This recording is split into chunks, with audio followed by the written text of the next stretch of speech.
ဒီကနေ့ထိကချင်တပ်တွေနဲ့အစိုးရတပ်တွေကြားတိုက်ပွဲတွေဆက်လက်ဖြစ်ပွားနေပါတယ်။ညရာရွာနဲ့လုံးခင်းကြားထဲမှာရှိတဲ့တိုင်းညောင်ရွာလေကောင်မှာ KIA ကစစ်သားတွေကျင်လာတဲ့ကားကိုတုံကိုတိုက်တယ်ပြောတယ်။အများမိုးချုပ်တဲ့ကြီးတိုက်ပွဲဖြစ်တယ်ပြောတယ်။ဖားကန့်မြို့နယ်တွေကနာမည်ကျော်ကြောက်စိမ့်ထွက်ရှိရာလုံးခင်းရွာအနီးတရားညီနောင်ရွာလယ်မှာတိုက်ပွဲဖြစ်ခဲ့တာပါKIA ဘက်ကမေးကြည့်တဲ့အခါကျတော့သူတို့ကအခုအချိန်မှာတပ်ဖြစ်တင်းတာမျိုးမလုပ်ဖို့ဒါပြောထားပြီးသားကိုသူတို့ဘက်ကဒီလိုမျိုးဖောက်ဖျက်ပြီးမှတပ်အင်အားကိုဖကန့်ကိုဖြည့်တင်းတဲ့အတွက်ကြောင့်သူတို့ကခြုံကိုတိုက်တယ်ပြောတာပဲရွာထဲမှာဖြစ်တာ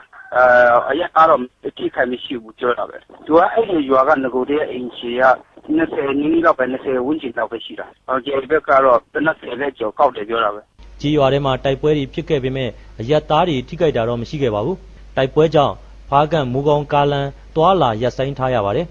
အချိန်ထဲမှာပဲဗမော်မြကြီးနားကားလမ်းပေါ်နတ်ဆန်ရရွာနီးမှာလဲ KIA တပ်မ9တပ်ရင်း23နဲ့မြောက်ပိုင်းတိုင်းစစ်ဌာနချုပ်မပခတပ်တွေတိုက်ပွဲဖြစ်ခဲ့ပါသေးတယ် KIA နဲ့ဆိုရတပ်တွေဟာဇွန်လ9ရက်နေ့ကတည်းကတိုက်ပွဲတွေစဖြစ်နေခဲ့တာအခုဆိုရင်2လကျော်သွားပါပြီကျွန်တော်မောင်တူပါ